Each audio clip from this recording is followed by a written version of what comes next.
Melatonina não é o hormônio do sono. Entenda isso. Esse é o canal Palavra de Médico, eu sou o Dr. José Rodrigues e a Palavra de Médico hoje é sobre o verdadeiro papel da melatonina. Nesse tema eu vou abordar 3 aspectos importantes que você precisa entender. As confusões comuns com o verdadeiro papel da melatonina no organismo, o quanto o sono tem a ver com seu ritmo biológico, o cronotipo individual e a dose correta de melatonina, que é muito diferente daquelas encontradas no mercado de suplementos. Presente em quase todas as espécies vivas, inclusive bactérias e plantas, a melatonina não é exatamente o hormônio do sono, como se diz, e sim o principal agente sincronizador do nosso relógio biológico. No máximo poderíamos dizer que ele é o hormônio da escuridão, porque sua liberação, tanto em animais quanto plantas, só acontece no escuro. Começa quando termina o dia e acaba quando o dia nasce. De tal modo que o normal é não haver melatonina na circulação durante o dia.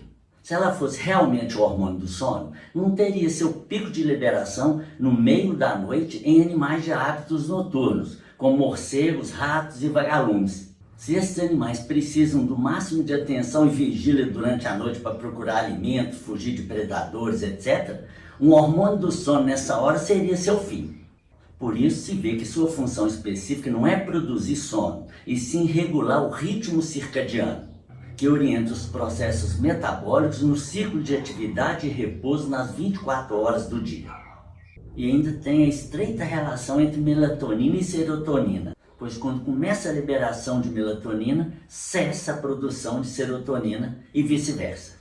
A melatonina sinaliza para o nosso sistema nervoso que acabou o dia e começou a noite, sendo a grande responsável pelas mudanças noturnas em todos os nossos sistemas orgânicos que nos preparam para o momento diário de recolhimento e repouso. Isso explica suas diversas funções no organismo, como regular o ritmo circadiano, modular o sistema imune, eliminar radicais livres e preparar o corpo para o repouso. Outro fator que corrobora com a ideia de que a melatonina não é um hormônio do sono é que suas indicações mais recentemente descobertas, como seu uso na fibromialgia e na melhora do sistema imune, não estão ligados diretamente ao sono. Quando a melatonina foi liberada no Brasil em 2021, ela foi categorizada como suplemento alimentar, e nisso há um equívoco, já que ela é um hormônio e não um suplemento alimentar. E como nosso organismo produz, em média, por noite, de 0,1 a 0,5 mg de melatonina, a dose terapêutica desse hormônio, pela lógica, não pode ser essas doses encontradas no mercado de 3, 5, 10 mg e até mais. E por incrível que pareça, embora a melatonina tenha se popularizado, não existe até aqui nenhuma diretriz médica científica que recomende a melatonina para tratamento geral da insônia. E por falar nisso, vou repassar alguns aspectos práticos sobre o sono, mas antes disso, comente aqui se você toma melatonina ou se alguém da sua casa toma e qual a dosagem. E aproveite para dar o like, conforme você está vendo, esse vídeo merece. E se for o seu caso, se inscreva no canal, é uma forma gratuita de apoiar um trabalho sério. E vamos às questões práticas sobre o sono. O sono não é um evento passivo em que o corpo simplesmente se desliga, mas sim um processo extremamente ativo, quando ocorre a restauração de mecanismos neuroendócrinos, o crescimento físico das crianças, o equilíbrio metabólico e a formação de memórias. Além disso, dormir bem ajuda a limpar o cérebro, eliminando proteínas acumuladas e desnecessárias, que com o tempo podem até causar demência. Nosso sono oscila durante a noite em 3 fases: superficial, intermediário e profundo. A fase chamada de sono REM, onde ocorrem, além dos movimentos rápidos dos olhos, a aceleração da atividade cerebral e dos batimentos cardíacos, entre outros eventos. Embora a gente possa sonhar em qualquer das 3 fases do sono, durante o sono REM, os sonhos têm maior frequência e são mais intensos. Já é fato sabido que a luz azul dos eletroeletrônicos, durante a noite, bloqueia a liberação de melatonina, ao passo que a luz de espectro amarelo, que lembra a luminosidade das fogueiras, não afeta essa liberação. Não que eu queira que você fique durante a noite em frente à TV, celular, tablet ou computador, mas existem ajustes nos aparelhos e aplicativos que podem substituir a luz azul por outro espectro para poupar seus olhos, sua pele e sua melatonina. E para terminar, vou mostrar a importante questão dos cronotipos, as indicações reais de melatonina e sua melhor dosagem. Mesmo a melatonina tendo seu pico de liberação à noite e quanto mais escuro, melhor, o horário habitual desse aumento de liberação sofre variações individuais, levando ao conceito de cronotipo, que é a tendência natural de cada pessoa de sentir picos de energia ou de cansaço em certos horários do dia. Assim, o seu cronotipo vai ser parecido com um desses três. Matutino, que é o cronotipo das pessoas madrugadoras, mas que gostam de dormir mais cedo, já que o pico de liberação de melatonina acontece por volta de meia-noite. Vespertino é o cronotipo das pessoas que entram pela noite adentro em pleno pique, mas que precisam acordar mais tarde para se sentir bem, pois o seu pico de liberação de melatonina acontece por volta de 6 horas da manhã. E o cronotipo intermediário, das pessoas que tanto podem produzir bem à noite quanto acordar mais cedo naturalmente, pois o seu pico de liberação de melatonina acontece mais ou menos no horário de 3 horas da madrugada, que é o da maioria das pessoas. Saber o seu cronotipo te ajuda a organizar e realizar suas tarefas diárias de forma mais conveniente para você, evitando estresse, frustrações e problemas de sono. Sobre o uso correto da melatonina, ela tem indicação em alguns tipos específicos de insônia, quando a dificuldade do sono ocorre por causa da sua liberação fora do horário fisiológico. E há algumas indicações da melatonina em casos que não se referem exatamente a corrigir problemas de sono.